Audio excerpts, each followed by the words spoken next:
gentrifiers and colonists of northern Manhattan. How we doing tonight? I am your host, Nancy DaSilva. Hey everybody, I'm Sean Conley. I'm also one of your Follies update hosts. We're so glad to have you. Hope you had some fun during the break for Geronimo. Unfortunately, they don't sell alcohol here, but hope you got some of that too. It's time to get down to business. That is right, and it is all business from here on out. And we need to address the elephant in the room. Last time we saw all of you, we were number 2 in the rankings. And now we are number 8. 8. Can somebody please tell me how an M7 school is ranked number 8? 8. The worst part is, the person who usurped our number 7 spot was the do-gooder assholes at Yale School of Management. What's that about? Yeah, fuck them. What did you all do? Did you lie through your teeth to secure job offers? Did you throw extravagant birthday parties and charge all of your friends hundreds of dollars to attend? Did you fake your own COVID test to travel all around the world? What could you have possibly done to make the people at U.S. News and World Report think that we are anything less than the upstanding business people of tomorrow? You know what, Nancy? I think there can be only one possible explanation for this. J-termers. Included flight lessons, home-cooked cultural dinners, and even romantic dates? Wow! In addition to paying for business school with your soul, CBS also wants you to include your body.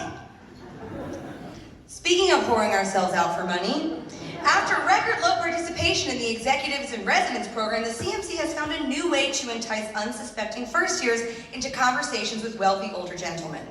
Introducing Escorts in Residence. After recent alarming phishing attempts circumvented duo-factor authorization on Scott Siegel's email account, the administration would like you to know that the matter has been resolved. Also, the real Scott Siegel would like us to let you know he's been trying to reach you about your vehicle's extended warranty. To avoid expiration, please wire funds immediately. Flex dollars not accepted.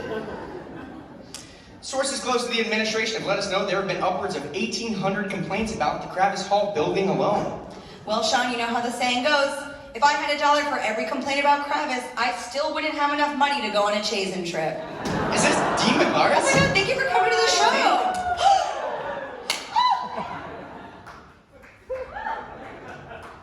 Keep my building thing out your motherfucking mouth!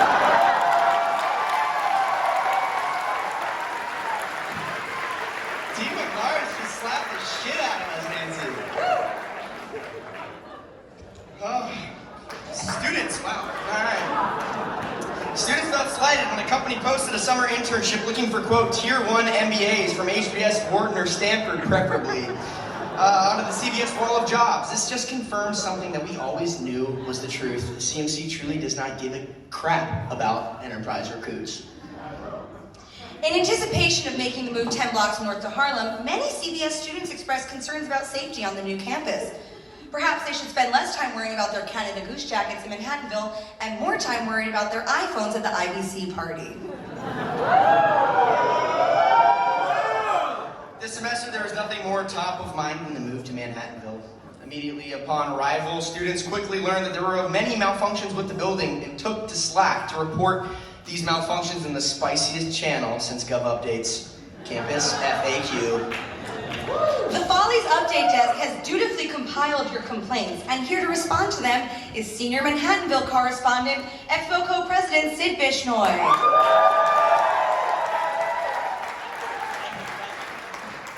Shout out to my Expo buddies. Now the rest of you have been asking a lot of questions. This semester was supposed to be my victory lap.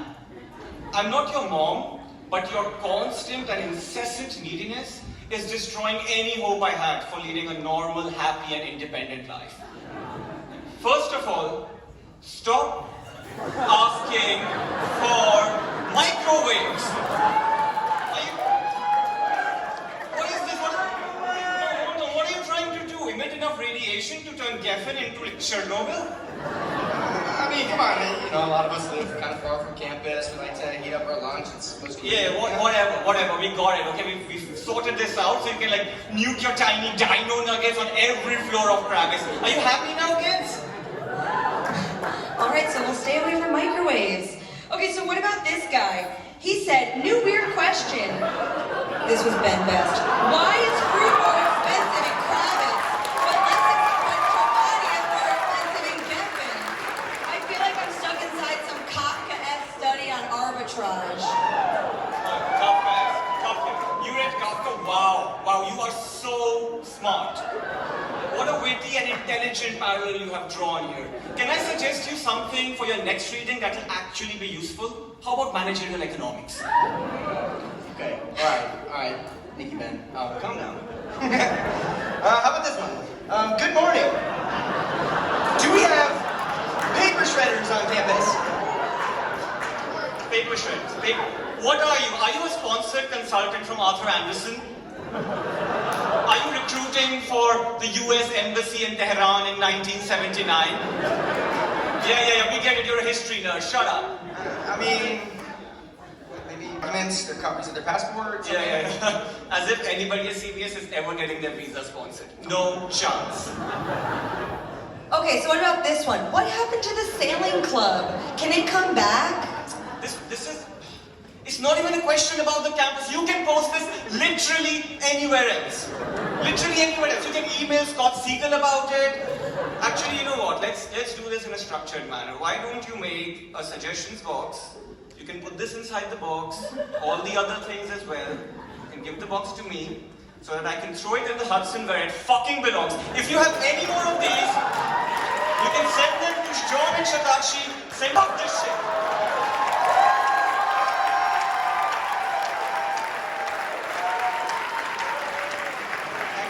President Sid Bishnoy, everyone. Heavy is the head that bears the self-inflicted crown, am I right? After hearing reports of the billboards outside Kravitz Deli advertising colonics was causing our guests to lose their appetite, the Follies update desk has used the proceeds from tonight to fund a new billboard. That's more like it. Nancy, this past week was Women's Week, wasn't it? Oh my God, that's why there were so many sandwiches on campus. For those of you worried about a positive COVID test, the possibility of a positive COVID test ruining your job prospects, look no further than the amateur Photoshop skills on Israel Bus 2. Suspicious reports surfaced after this year's Expo election that included one unopposed candidate and another with marital ties to the sitting J-term president. Good to see that CBS-branded neo-capitalism still encourages suspicious, borderline anti-competitive behavior. Glenn Hubbard would be so proud. The newest strain of COVID, called BA2, is sweeping New York City, and I had it last week, and let me tell you, it sucked. Like Daniel Guetta's class of the same name, I did my best to avoid it and still failed the test. Forever Week is coming up, or what Philip Zout calls his social life.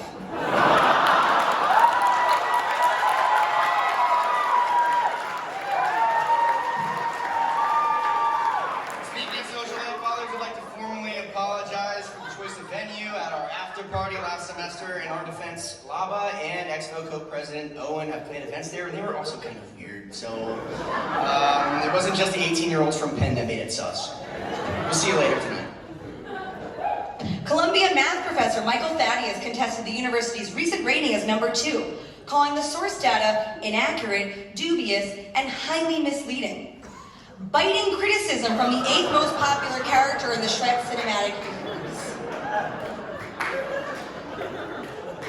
We interrupt our regularly scheduled programming to bring you a special message from our sponsor, the CBS Talent Show Club. According to the Emmy Class of 23, the club's mission is to execute an annual talent show, showcasing songs, dances, sketch comedy, short films, and poetry. Oh my God, that sounds so fun. You say they're accepting poetry entries? You know, how about this haiku I just wrote? The Talent Show Club sounds strangely familiar. Fuck off, join Follies.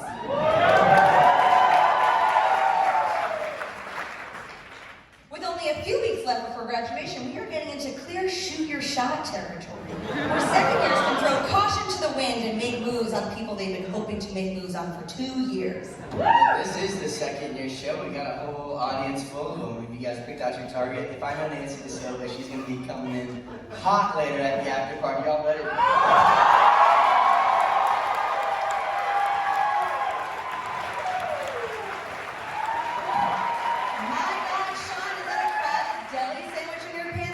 Happy to see me.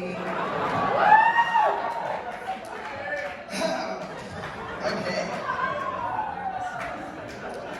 Yes, she is. Jimmy Kimmel and Jimmy Fallon recently decided to swap late night shows for April Fool's Day. We considered doing the same thing with Stern, but then realized that we couldn't afford to drop any lower in the rankings.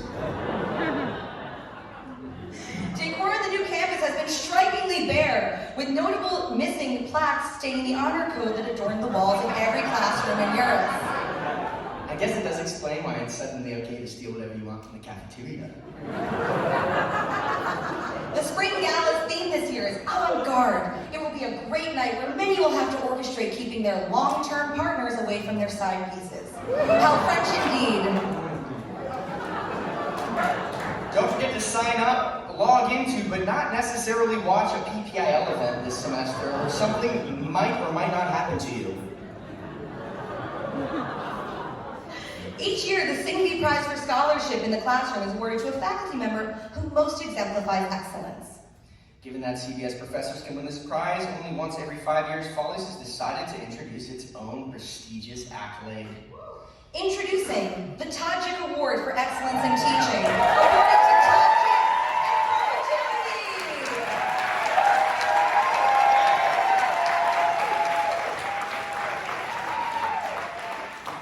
And finally, it's customary to cap off a successful school year with awards commemorating the achievements of the student body. Since it's clear from the way you all act that none of you were cool in high school, we decided to make your dreams come true by awarding yearbook superlatives. Introducing the first ever Follies Super Duperlatives. Our first award goes to CBS's cutest couple, two sweethearts who met on the dance floor of a lava party. Alcohol and cocaine. Congratulations on your toxic relationship. Next, we have done most for CBS. This one goes out to someone who single-handedly lifted Manhattan from obscurity and thrust it into the limelight. To the bad girl herself, Rihanna. Next, we have done most to CBS. Yale School of Management, those fuckers. Welcome to the N7, you're gonna hate it here. Most likely to get swindled on Tinder, our very own Scott the Fish Seagull. Moving on to more academic pursuits. Class you're least likely to remember anything from. Lead. Go out there and be the worst managers you possibly can. This one gets me every time. Least likely to succeed. Your long-distance relationships. It's true. And for our final award tonight, this is the biggie, the one everyone wants. The award for most likely to succeed. And it goes to none of you.